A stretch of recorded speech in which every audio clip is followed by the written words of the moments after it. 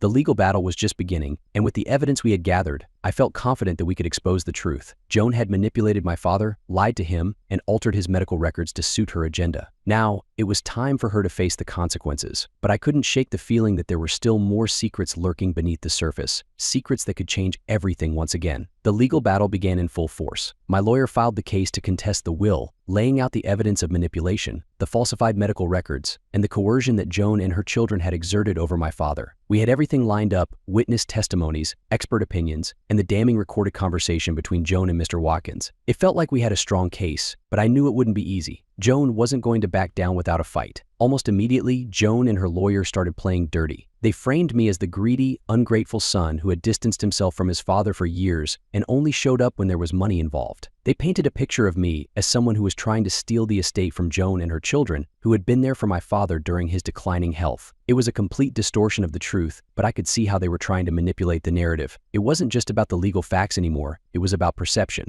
and Joan was very good at controlling the story. In the weeks leading up to the hearing, Joan and her lawyer leaked misleading information to family members and even tried to circulate rumors in the community. Suddenly, I was being bombarded with accusations from distant relatives and old family friends, people who had no idea what was really going on. They accused me of being disrespectful to my father's memory, of trying to destroy the family for my own gain. It was infuriating, but I had no choice but to stay focused on the facts. The day of the hearing arrived, and the tension was palpable. My father had become too ill to attend, but the court had arranged for a video deposition from him, something that could still play a key role in the case. Joan sat confidently across from me, flanked by Peter and Chloe, who were now fully invested in protecting their cut of the estate. They avoided eye contact, and their smug expressions told me they were confident they could win this. As the hearing progressed, my lawyer laid out our evidence piece by piece. The altered medical records were the first big blow. We showed how my father's health had been misrepresented at the time of the will's revision, proving that he was not of sound mind when he made the decision. Then we presented the recording of Joan pressuring Mr. Watkins to move forward with the changes despite his concerns. The judge listened carefully, and I could see Joan shifting uncomfortably for the first time. She knew the recording was damaging. When it was Joan's turn, her lawyer attempted to dismantle our case. They focused heavily on my past, dredging up old family disagreements and trying to paint me as estranged from my father, framing the will revision as something my father had done out of disappointment with me. But it wasn't sticking. The evidence we had presented was too strong to ignore. Then came the moment that changed everything. My father's video deposition played in court. He was weak, his voice barely audible, but his words were clear. He admitted to feeling confused and pressured at the time of the will revision. He spoke about how Joan had been in his ear, convincing him that I didn't need the inheritance and that Peter and Chloe would handle things better. He didn't outright accuse Joan of manipulation, but it was enough. His frailty, his hesitation,